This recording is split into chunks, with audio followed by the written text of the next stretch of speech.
My guest this week is a genuine multi-hyphenate. Buyer, seller, producer, fiction queen and documentarian, corporate executive and entrepreneur. Danna Stern has worked across the full gamut of the TV industry and found success in every single area. We talked about her start in the media industry, her storied career at Israeli pay TV platform DBS, where she oversaw deals with the Hollywood majors, and where she launched Yes Studios, which brought high-profile Israeli series and formats like Fauda and Your Honor to the global market. We also covered her work on Supernova, the music festival massacre that documents the mass killing of Jews and other Israelis on 7th of October 2023. So this week's episode is a mixture of sadness, but also joy and hope.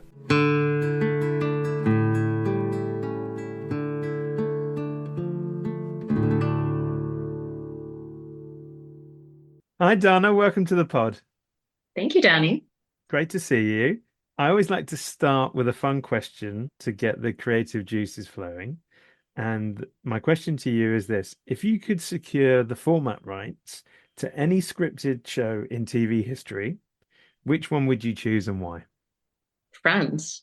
I mean, who doesn't want to have a show about six friends that's mega successful, has been going on for multiple seasons, and can work anywhere? Yeah, I can't imagine an easier pitch. You left the format to Friends.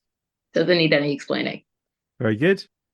You got your media start as part of your military service, which is not something that I've had as part of discussions with any of my other guests, I have to say. And I guess there were probably different areas that you could have gone into. So was media a specific area that you'd always wanted to work in? Actually, no. I was on a tangent. I was going to become a doctor. My father's a doctor. I studied, chemistry, biology, and math in high school, and that was kind of my destiny. But I did like to write, and I wrote for the for the school magazine, and I studied English literature for school for my IB. I went to school in Singapore and was one of my subjects. And then the only other Israeli that I had in my school kind of said, "Oh, why don't you try to get into Galei Tzahal, the Israeli Army radio, for your military service? You know, you like to write. Why not give it a try?"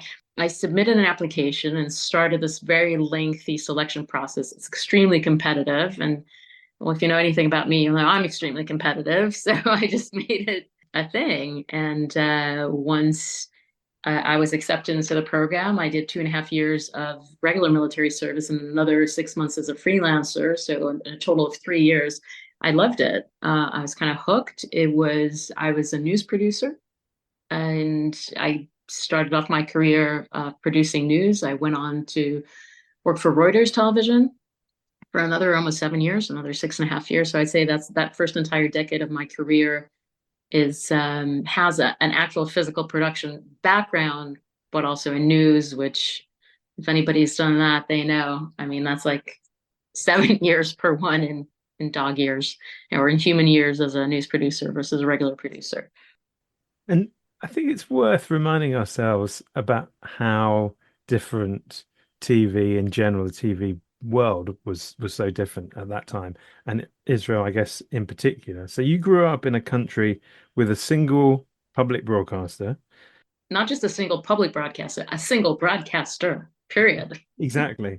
But by the end of the 90s, Israel had commercial TV, cable TV, and a satellite platform. Did these developments really lay the platform for this great outpouring of great Israeli TV that came later? Could it have not happened without this explosion of media in the 90s? Well, first of all, it didn't happen before that. And it only really started, I would say, in the early 2000s. And yes, the company that I was with for a very long time, over 2 decades, let's just say that, launched in July of 2000. So I think that is a good place to start. And if we kind of look or try to explain the reason that there's so many Israeli shows, talents, and formats from a very, very small country with, again, no history of real production or broadcast for that matter. And the reason is it's the most unsexy thing ever, but it's regulation. And the way these channels were set up, and this is true for the paid channels, so of Yes and Hot, and certainly for the commercial channels, which is, you know them now as Kishit and Lishit, but at the time there was one channel with three broadcasters, this entirely made up hybrid system. But the idea was that these companies would have to reinvest immediately from day one a certain percentage of their revenue back into Hebrew speaking original productions. This is money you would have to spend regardless of how the show is performed. So that takes away a lot of what we see generally, which is the more popular show, the more productions in that same genre we get. And because this is money that had to be spent, of course, you know, as a broadcaster, you want people to watch and you want it to be successful, but that's not the only indicator. So you can take a lot more risks. You can try out new talent. You can try out new genres. You can experiment with formats because this is, again, this is money you're going to have to spend. And it's not as if, and this is around the time when, you know, reality is kind of taking off globally. It didn't matter for, you know, the premium pay platforms that were really funding a lot of these productions because it wouldn't count against the regulatory spend. So they were still doing dramas and comedies and a lot of kids shows and documentaries. And I think that's where a lot of the talent, or I know for a fact, that's a lot of where the talent that would later on go on to make really successful shows that were then sold or are sold, distributed internationally. That's where everybody got their start. And knowing that kind of perpetuated an entire industry. So more film schools, I believe we have more film schools per capita than anywhere else in the world.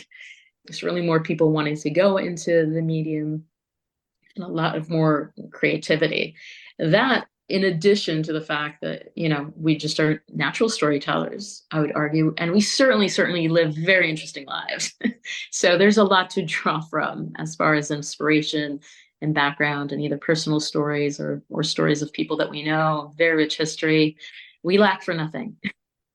So in 1999, just to go back to the timeline, you moved You're to dating me. we've all got a deep dark history, Dana. It's okay. In 1999, at some point you moved to satellite platform DBS to focus on acquisitions. What attracted you to that role? So I was actually the second hire in the entire content, what would become a division. There was a VP of content. He lasted the whole of 6 months. I don't know if you remember him. I think you were around at the time, but I was hired really as you know, as number two, an assistant. And when you're launching a new platform, this was a year, almost a year and a half before Yes had launched. So this was in mid 99. The first thing you do is acquire content because God knows you can't produce at that timeline. So that was the first job. And the reason I even started out is because I had read an interview. And this is why when you asked me to do this podcast, I immediately said yes, because you never know who's listening and you never know who's going to get inspired and learn about a profession or you know, get an idea to do something. And this was that for me. I was still at Reuters at the time, and I read an interview with a woman named Rhonda Tal, who was head of acquisitions at Telad, one of those three licensees and what was Channel 2. And she was talking about her role. Now, this is 99, so TV is just starting out, really. I mean, you still have some of the networks. You know, HBO is kind of bringing up Sex and the City just launched and Sopranos launched that year, but it was very nascent. So it was really about film and how she chooses films and, you know, the studios and the relationships and the acquisitions. And I'm reading it and I go, that is me. That should be me.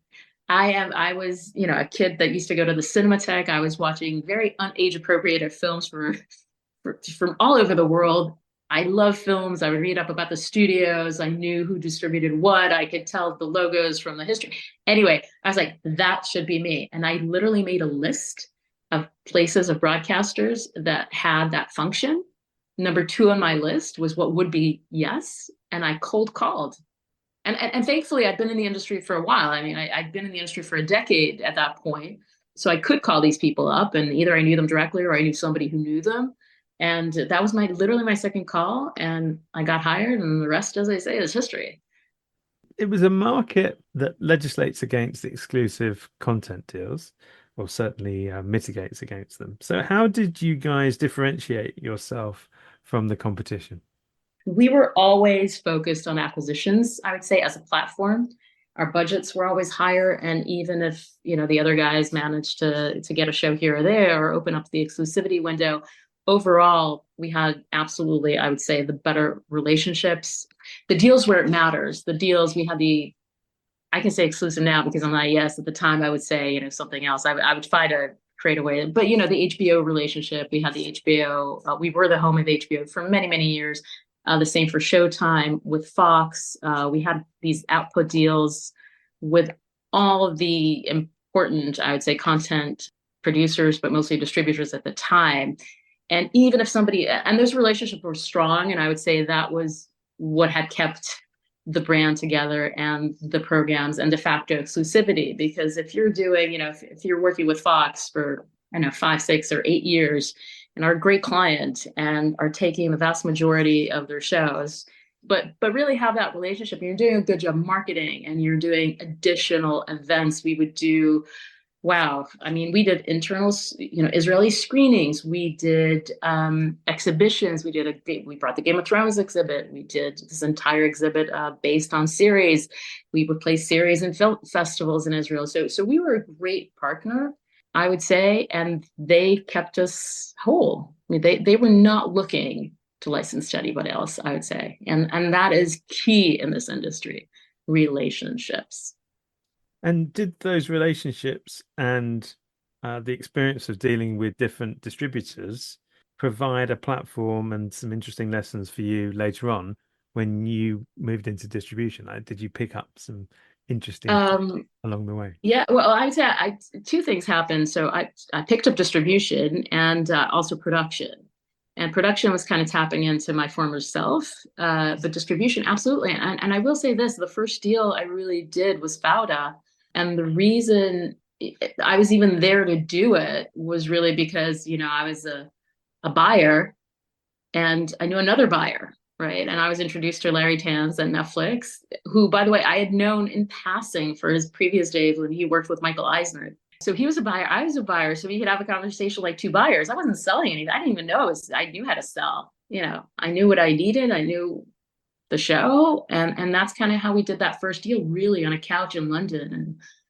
But then obviously once that business grew and we started getting into formats and obviously doing more tape sales and having a lot more clients, I don't think there's a better way to train than to be a buyer yourself than to be a seller, because then you know everything. You see the 360, all the little tricks.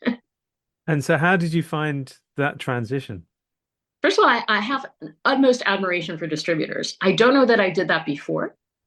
When I was a buyer, probably not as much as I should have. It's a very hard job. It is extremely hard.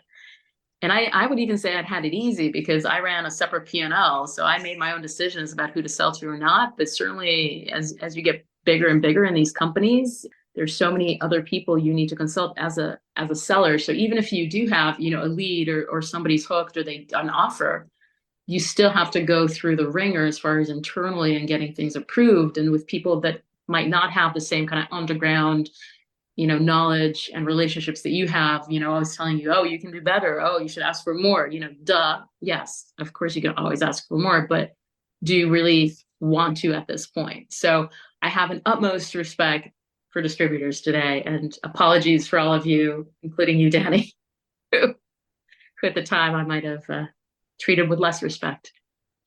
To quote another Netflix show, you might say that I couldn't possibly comment.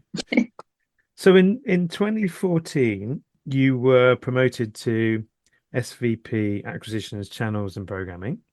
And the remit then was across, as you've alluded to earlier, acquisitions, programming, third-party channel relationships, and the growing digital and non-linear services. And you did establish the company's finished programming and format distribution strategy. What were the key shows and formats that proved popular? And how did that transition work out for you in terms of how you would plan a slate? Well, first, it came out naturally. It was an organic growth. My boss in 2015, who was, the VP of content, had left, and I replaced him. So I got to see, not that before I didn't know, but really I got to hold the entire kind of business unit, everything to do with obviously the acquisitions and the third-party channel carriage, the marketing, promotion, still programming, scheduling, and commissioning, all of that came under my remit. And at the same time, we were starting to kind of feel this is not yet global, but certainly in the US, streaming was coming up. Netflix was a thing. We had, I mean, I still have decks that I did, in those years and a couple of years before that, showing what Netflix was, and it was evident that they were going to reach our shores at some point. And I had done a lot of strategic work on how that would look and what does that mean for us. And I have to say, I got a lot of pushback internally. People didn't believe, but I had no doubt in that world that was coming. And I always thought we should be part of it and not against it. And therefore, we started doing these format option deals. And the first one was really Your Honor. And that went to the US even before it aired in Israel at the same year, 2016. And that's now become, I believe, one of the most successful scripted format adaptations. In fact, one of the last deals I did before I left, yes, was for Korea, and they just released the trailer for that version. So that's always fun to see. These things take so long to materialize. I would say Your Honor. Then we had another show called The Good Cop, which Netflix did both the remake of and licensed the tape because we had a really good relationship based on Fauda. Then came a whole bunch of other shows, but it grew so much that I could no longer do both my jobs. I had a big team, over 50 people at the time, to oversee. Also, for the managers out there, the generation was changing. I was suddenly managing a whole lot of millennials, which is its own thing and took a lot of energy, a lot of stress, a lot of grief. And so I was A, managing this huge team, B, had this kind of other side job. I used to call it my night job because LA would open at 7 p.m. Israel time, start trying to sell and place these shows. And it just got to be too much. And in 2017, I came to my CEO and said to the SCO and said, look, this can't continue. Like, I cannot do both. I want to give what would become your studios a chance. I want to try to spin this off another business. Thankfully, at some point during those years, I also did my MBA from a fancy American university. So I could come in and do my own business plan and present it, and I can speak the jive. I can speak financing and real corporate speech, and by the way, accounting. That's the most important skill you can have. And I made a business plan, and by that time we had traction, so I could, I think reasonably build a plan that held itself because I knew, what we could be selling. I project well. We already had a steady revenue stream, so got that done. We're up to 2017 now in our little story, and yes, studios. Specifically, I'm interested in the Founder example, or as a starting point, to talk about the importance of Netflix in particular, because Netflix has become the dominant streaming service, not the only one, and obviously others are successful and have enormous growth potential, but Netflix really stands out. And it's been particularly successful in raising the profile of non-English language series in general and Israeli shows in particular. So how important was the specifics of Netflix launching and growing its international profile? I think from a local language production perspective, absolutely. I mean, without them, we would not be here. Nobody would know about shows like Fauda or Tehran or Shtisel or Beauty Queen of Jerusalem. Nobody would know these shows because there wasn't a platform for them. Really, I cannot stress this enough. I mean, international, foreign, non-English language shows were not selling, were not getting sold, and certainly international production wouldn't be where it is today. The fact that so much is being invested in so many countries throughout the world to create local language shows is thanks to Netflix's strategy. Others have followed suit. I would say some of these other streamers have expressed an interest. Some have been invested in some shows. They've certainly scaled that back. That's one of the things they're very, very quick to cut, unlike Netflix, that has been kind of unwavering in their belief of catering to local language audiences. Even for Netflix, it used to be when they would come in and license these non-English language shows globally, exclusively, almost in perpetuity. Now they're extremely selective in what they're taking. They're doing many more acquisitions. They're what is called local for local. They're not looking for the local, so the local shows that can go local. But over the years, they've had these various strategies, and now we're in a place with Netflix where they're really looking for local language for the local market. So second window opportunities, even when they do produce, this is more true of some of the other platforms than it is for Netflix, more for Amazon, for example, but they will only invest up to a certain percentage and will take certain territories and will leave, distributor or producer with the rest of the world rights. Is there great value in, an Italian show that's already sold in Italy to Amazon outside of, the kind of, I would say, South Europe? I don't know, but that's for finance here to find out. But that's kind of where we are in the strategy. So Netflix have really led everything we're talking. We just mentioned. It's whatever they say is kind of how we adapt because everybody else follows. A key area for Yes Studios was adaptations of Israeli series, and you've mentioned some, like Your Honor, On the Spectrum, and Fauda. How do you pitch an Israeli show as a format? What are the key success Well, criteria, do you think? well, first of all, it doesn't have to be an Israeli show, but I will say this: it's easier being an Israeli show because we do have an aura. And we, as I mentioned, we tread, the greatness of others that have come before us and have come since, and hopefully we've contributed to that. And certainly I've seen enough decks that have mentioned the shows that we had at Yes that are totally unrelated by people who never sold a show, but that's okay too. I mean, in the end, you still need to prove yourself. So it is definitely easier coming from a country that has a successful run in format adaptations and creativity. But ultimately, pitching a format or selling a format, first of all, you have to be very certain it's a format.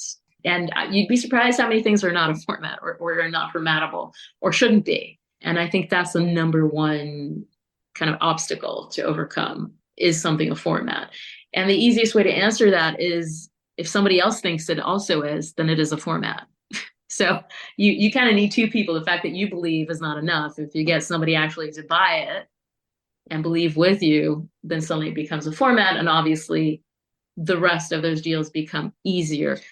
Pitching a format, you have to understand content. And I would argue in many respects, and again, I respect the salespeople from here to eternity. I think the salespeople that are selling, finished tapes or doing volume deals or output deals or whatever are not probably the best suited to also sell formats. You really need to understand how production works, how adaptations work, what needs to change. What about your show works really well that you want to highlight and, and kind of stand your ground about not changing? And what are some of the things that have not worked? You have an opportunity for a do-over. Who has that? That's great. And it's really important to be able to do that analysis and to be extremely honest about it. For me, as a content, inherently a content person, I'd rather do formats, although the money is far lesser and the payout is much more in the future. But I feel that's a good use of my skills because I can take a show, I can dissect it, I can find the right partners. It's always about handing it off to the best partner, not necessarily the biggest name in the industry or the biggest name in that country. I want to mention an example, but I won't. But there's an American company that's has a very big name kind of on the marquee that pretty much options every second show and has yet to make a single format adaptation. But people always go around saying, I've got my show with blah blah. So don't fall for that. So I would say pitching a format first, you have to be sure it's a format. You have to be able to explain why it is a format, what works, what doesn't work, be honest, and hand it off to the best possible producers that also have that understanding. You really have to work with them. I've said no to more probably opportunities than I've said yes to. And I think that's what's kept our track record almost perfect because the batting average on format adaptations is terrible, right? And you don't want to live on an option. Who cares? You want to get a show made. So knowing how to say no to people who are not right for that show is also important. One of the trends at the moment in the international TV market, but just in general, is this move towards co-productions because of the challenge to financing through the traditional model, or even some of the more recent global streaming models that, as you talked about, are now evolving. Have you had much experience in co-producing, and what were the pros and what were the cons? I dare say we're, again, if I was doing kind of a strategic analysis, I'd say we're almost at the end of the co-pro era. And finally, I would say the markets learned how to work, or in some cases have learned how to work together. But the problem is that a lot of these co-pros were done with the help and the generous help, I'd say, of international distributors that would come on board. So the co and co-pro, people tend to think it's two broadcasters, but more often than not, it's a broadcaster and a distributor who is advancing essentially a minimum guarantee. The problem with the streaming market and the international acquisitions market being what it is and being as challenged, and those big deals that we all kind of aspired to, complained about, but aspired to, which were the global buyouts, are not happening. So the distributors who are the natural co-production partners are kind of scaling back and are very cautious and don't necessarily want to risk a lot of money on non-English language shows. So we're actually seeing a contraction a little bit. The real co-pros are still the real. I mean, co-productions between certainly producers and countries are happening. It's a little bit more streamlined than it was. And in Europe, it took them a long time, but there is the alliance, and now there's the Nordic 12, and then there's the eight, the Alliance of Eight. So it's becoming a little bit more organized. The EBU have been really trying to organize their members as a pre-buy club and a co-acquisitions club as well, understanding that, you know, the little money that everybody has once put together equals a bigger show or a bigger budget, and you can't really do small anymore. That's the other thing. What And what would you say the pros and the cons are then? the pros are obvious because on our own, a lot of the local language broadcasters, I'd say almost outside of Germany at this point, Germany and the UK really need financial help, and France, because France has their own very generous system in place with the CNC and funds. But and by the way, so does Germany to an extent. UK has a very generous track rebate, but in general, the way production is now looking, people are trying to do bigger shows, more expensive shows to really stand out. That is becoming near impossible to do for a single broadcaster outside those main big territories. And then you have to partner up, and you either partner up with another real broadcaster that is going to have creative input, same as you, that is going to read the scripts and give notes, or you're doing it as a pseudo co-pro, which is, you know, somebody's obviously taking the lead. This is a Jamie Lynn term, an acquisition. So it looks like a commission, but it's really an glorified acquisition. So they kind of take a back seat on the creative. They might come in on key decisions like casting or, you know, director and cinematographer, but they won't really go into the minutiae. And then there's, we call them co-producers, but they're really pre-buyers. They do get a nice logo and a mention and a say in when the show launches. But the vast majority are still, I would dare say, with distributors coming on board, or a combination thereof. In general, so I'd say that's the plus. You get more money, having more partners. Wow, what can I say? I've done another one which I will not name, which has been a little traumatic. It's just a very different cultures, very different styles of working, different response times, different ways of writing notes, different ways of receiving notes. It takes a long time, and you need to have a lot of patience. And we all think we're like in this global industry, and you know, we all travel and we're worldly, but when it comes down to it, my God, are people different? So documentaries and the factual world have obviously been a passion of yours. How important were they for, yes, DBS, and an Israeli audience that is highly attuned to news and current affairs, and then later on to what you were doing at Yes Studios? Well, I think you say passionate because there's no money in it, but or less money. But as someone who started out in news, and I also did a lot of news magazines, documentaries were all my passion. I launched Yes Docu, which is the Israeli, it still is, I would dare say, the best documentary channel, certainly in Israel. I'd argue in the world, but it's very, very good. And I had up commissioning there along with Guy Lavie, who's still there. And we commissioned at our height about 20, I would say, one-offs a year, and then anywhere between 3 to 5 series. And that was the height. Now that's obviously gone down because the nominal value of that 8% reinvestment of regulation has obviously gone down, and post-production costs have gone up. But it still is a very important part of what I did and the involvement I had in the kind of non-scripted documentary community. When I moved to Yes Studios, I kind of migrated a lot of that with us and started doing higher, I would say, profile documentaries that could travel. I did one about cheating in bridge. The world champions in bridge were caught cheating. They just happened to be Israeli, so it worked out well for everyone. I could kind of sell it back to the channel, but also create a documentary with the help of an Israeli director called Daniel Sivan. We created a really funny documentary about the world of competitive bridge in English. So I could do things like that when I was at Yes Studios, and now that I'm kind of working independently, speaking of where the market's going and what the strategy is, I would argue more non-scripted, just as a very general kind of rule of thumb, because it's cheaper, it's quicker, and people really like it. It has to be of a certain nature and a certain type, and it's got to be poppy, and it's got to be familiar, and deal with popular culture or crime or bloodless crime, certain genres. You can't be too serious, but I've been doing a lot of that recently as well. And one of those projects that is not quite in that Not quite i- happy. Yeah. in that genre, but is massively important, I think, is the documentary that you recently completed called Supernova, the Music Festival Massacre, about the events of 7th of October.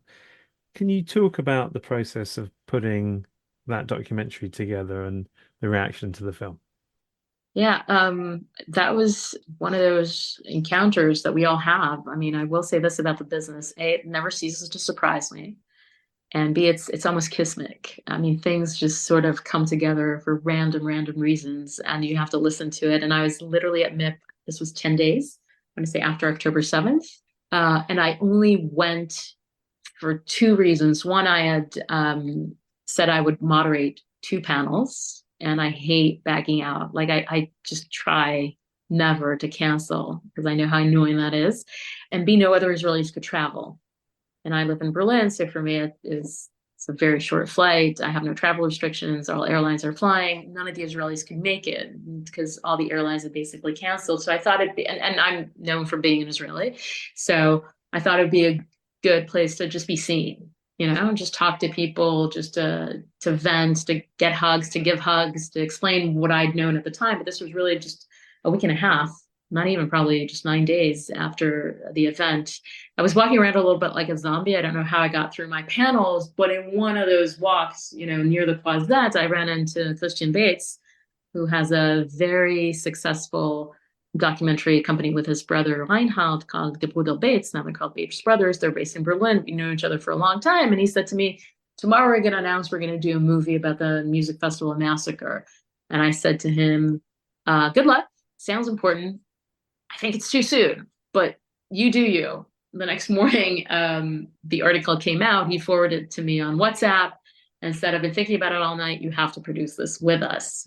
I said to him, you know what? Let me get back to Berlin. We'll have a coffee. We'll schedule something. I'm on my way to the airport. Turns out he was on his way to the airport. We sat together the entire flight back to Berlin. He convinced me, or I convinced him, or whatever. And we started working on it. We were done in 2.5 months. We were already on air for Canal Plus in December, and we did a shorter version for the two original commissioners, which is ZDF and Arte, that aired in late November. It was an extremely fast turnaround. We did not sleep. We did nothing but look at materials as they were coming in, looking at the interviews. I think we banked about 25 interviews. We ended up using 8 to tell the stories through characters that were there. The footage just kept coming in every day. We'd find new materials popping up on some Telegram site or something. It's just like, at some point we just had to cut. We just had to say, okay, I mean, it's done, because it could have continued. But it was very intensive. We had a great, I mean, directors were great. We had a great editor that actually worked, who I'd known for many years from our promo department. So he thinks like a promo editor. I cannot stress enough how having an important editor is on doing a documentary. And he was just willing to work with the materials as they were coming in. He never sat down and said, "Oh, I need to see everything. I need to log everything. I need a script." Like, no, he was just go, go, go. Every 2 days we had a cut. I'd watch it at night, first pass, then another pass in the morning to write my notes. The first I just watch it, the next I do my notes, I send them in. We'd have a call to go through everything with the directors and the editor, and he would go in again every 2 days, like clockwork. So, but I will say this: there's no other way to do it. It felt, and it still feels important. It was urgent, and it was the best use, I'll speak for myself, of my time. I don't think I could have done any other work but this. And I still feel that. And I think we've made a fabulous film. The Buddha have been great. Stukido, our director, has been amazing. We now have TVF as an international distributor. They're doing a great job. And I really would urge everybody to watch it. I mean, it strikes me that it might have been incredibly traumatic to have worked on a project, but was it at the same time cathartic in a way? I people have asked me numerous times, like, how can you watch this? I mean, I know my partner is a journalist and he hasn't watched a lot of most of the footage from October 7th, certainly not the graphic part of it. And many of my friends have not, to kind of keep themselves sane. I've seen I can too, really. I've zoomed in on things I care not to mention, but I don't know if I need therapy or will need therapy at some point. Right now, I put it behind me. And when I was doing it, I certainly didn't dwell on it. I think having a news background really helped. I was working in news at Reuters during the 90s where everything was blowing up in Israel. Literally, we had bus bombings every day, sometimes twice a day. I had been on scenes of really the aftermath of terrible massacres. I've seen and smelt things I do not wish on anybody at a very young age. And I think I kind of put that on, whatever that armor was from way back then when I was approaching this one. It's not for everyone. I know a lot of people that won't do them. For me, it just made sense. I had that background. I knew I could deal with the materials. I'd seen, I don't want to say worse because this has actually been the worst, but I've certainly seen some terrible things in the past. And I knew that emotionally I could do it. I also felt that I needed to do it and I had the ability to do it. And this was my way of, although I don't live in Israel, to contribute to what everybody is going through and to make the best international documentary that I can do and to get it to as many eyeballs and buyers and audience members outside of Israel, because that was and is very, very important for people to understand where we are in kind of the shit show that is, sorry, can I say that? The colossal mess that is the Middle East right now and in general and Israel in particular. You have to understand October 7th to understand the trauma that Israel and Israelis and Jews, I dare say, around the world feel. And therefore, in that context, try to see what has been going on, I guess, these last 10 months. And as an Israeli who's living outside of Israel, have you seen detected the kind of upsurge in anti-Semitism that appears to be evident? I think Jewish people in the UK certainly feel it. But I also sometimes think that if you're Israeli, things operate in a slightly different way, that they're operating in the TV industry in a way that perhaps they hadn't in the past, and that you might have a different perspective being an Israeli outside of Israel whilst this happens. Um, I will say this, and we knew anti-Semitism existed as an Israeli, and in Israel, we never felt it. And the one thing you don't have to deal with when you're in Israel is Jew hatred, because the vast majority is Jewish. And this is why having that country is important. It's so important to have that homeland, to have that safe space. And although, I do live abroad, I do live in Germany, which is, I would say, the country that has certainly learned from its history. So we certainly don't have, or I have not experienced displays of anti-Semitism, but I'm very much aware in absolute conversations with fellow Jews in the US, in the UK, in France, in Paris, where some terrible, horrible things have been happening. And we're seeing them. And even our film, there was a big demonstration a few months ago. in London outside a screening of actually of our film of Supernova at the Phoenix Theater in Finchley, where Palestinians defaced the building before and called for the cancellation and the boycott of the film. And then, thank you, Danny, and the, the Jewish community and the industry that really showed up on that Sunday and made sure that people who had bought tickets were safe to go in and made sure the screening went ahead. That feels terrifying. I will say this from the industry at large, I have received nothing but support, and I will also speak for a lot of my, fellow countrymen. But to say that it's easy to sell an Israeli show now, or to say that it's easy to get into a festival as an Israeli film or an Israeli creator, that would be an understatement. It is challenging. And I also have to say, from a very pragmatic point of view and a business point of view, I also, to some extent, understand it. There are many shows that deal with, in some capacity, with with Israel and its military power, or certainly that of its intelligence services. The effects of October 7th is evident on them, and you're kind of asking yourself, in this challenging market anyway, why take that extra risk with a show coming from Israel? But hopefully this will pass. Indeed. But on to more positive things, which is you launching the Berlin-based In Transit Productions. What's the company's creative focus and business model? What have been the successes to date, and what kind of projects do you plan to develop in the future? So I would say the best thing about being outside of a corporate structure, and I did do that for, I said 2 decades, I'll give it 23 years. So I do speak, and I know other organizations, it's pretty similar. You don't get to choose who you work with, not internally and not externally. And your time is not your own. You're really kind of servicing others because that's what you get paid to do. So now that I'm independent and I do have my own company, those are the best things. I get to choose who to work with, and I get to decide what to do with my time. And I'm really trying to find the projects that I'm passionate about, but most importantly, I like the people, because ideas, they're many and they're great. And, everybody's got a great idea for a show, but how many people at the end are those that can help you make them, and B, you're going to have a lot of fun doing it. So that's kind of what I've been doing. I had my first show launch on Netflix in late April. It's called Bros. Please go in, give it a few thumbs up. It's the first Hebrew language Netflix original. It's been my first project as an independent, so I'm really, really proud of that one.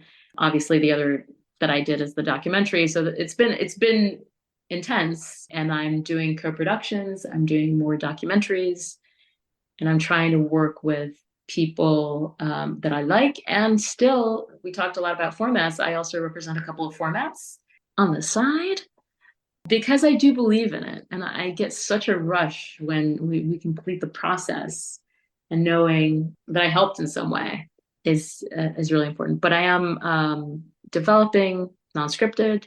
I'm working on international co-productions. I'm working on, I will say, with the same team that I worked with on Bros on things. It's all good. Excellent. And looking back, what would be the biggest lesson from your career that you would pass on to your younger self? Wow. Speak up earlier. And also, I don't know if this is the case now with women in the industry, but certainly it was when I was coming up in the industry, and the stuff we put up with is unbelievable. And looking back and replaying some of that is just unbelievable to me. And knowing who I am and what I am, and the fact that I'm not afraid to speak up, that I do not take shit from people. Dan, we've had a long history. You know me in a professional, I'm not a pushover. No one ever accuse you of that, Dana. But the amount of things I was getting, and I was being told, and I at some point believed, are things I should have pushed back on way sooner. I should have held my ground way sooner. And this comes from purely women in the industry, and things that you're told about yourself as a woman, about what you can do and can't do. And I'll give you an example. And this is, so somebody I used to work with said to me, I'm the strategist. You're the person who executes. There's literally nothing further from the truth. Yes, I'm a great, producer. I can execute well, but I am anything if not a great strategist. So and I said, okay. And for years I'd kind of sit there and await, the gospel to some extent, which was not the gospel because I was still doing my own things. I was just like trying to kind of bring it back to the point where he felt comfortable thinking that was his decision. Things like that, I would say no. And I say that's I have two girls and I also have a son. I am making sure that they speak up way sooner. And I think this generation does. Very good. Well, finally, if you were asked to showcase the best of Israeli creativity, which film, book, TV series, and song or album, music, would you choose for that task? I have to choose one. I think one of each would be great. All right, I'll choose one film recently, which is called Seven Blessings. It's just a beautiful film. Problem is, it didn't get international distribution because it won the Israeli Academy Award just before October 7th. It was the Israeli nominee to the Academy Awards. And unfortunately, that fizzled out. Nobody was in any mood to promote it, but it's a beautiful, beautiful film, beautiful movie, but mothers and daughters. And I saw it once with one of my daughters and once with my other daughter. And I just, Seven Blessings. Anybody, if you can Google, please watch. That's beautiful. And on the music side, I will say Noga Erez, who is an Israeli artist. I'm actually producing a documentary about her right now. We've been following her now that we're in year 3. So as you can tell, these things take a long time. So again, one of the first projects I was doing out in my new kind of independent self. And she's brilliant. She's got a new album coming up September 20th. Her name is Noga Erez. She sings in English. She's super cool. She's got a fun vibe to her. And I know her album's going to be available anywhere because she's with Atlantic. And book and TV show? Wow, TV shows is hard. I will say, can I say this about books? I feel really bad about saying it, but I hardly read. I mean, I read Hebrew and I write, of course. I mean, it's my name, but I don't read a lot of Hebrew literature. It's so I'm not the best person to ask about books in Hebrew. My last one, the last book I read was Beauty Queen of Jerusalem, as we were making it into a series, if that counts. But certainly series, wow, there's so many. I mean, the third season of Dismissed is coming up, and that's been my favorite show for the last couple of years. Nobody's seen it outside of Israel, but it's a farcical satire about new female recruits in the army. But it's funny and it's lighthearted and it's what Israel's really about. We're not this militant, crazy, intelligent state of undercover soldiers everywhere. We're just like normal people forced into unbelievable circumstances. So this third season is coming up. I love it. Dismissed. It's on Khan. I didn't work on it. I got no skin in the game other than just being a fan. Very good. Well, Danna Stern, thank you so much for being a guest on Here Comes Pod. It's been a fascinating chat, very wide-ranging. And please keep shining a light on the amazing storytelling world of Israel and the world in general. Thank you so much, Danny. Thank you.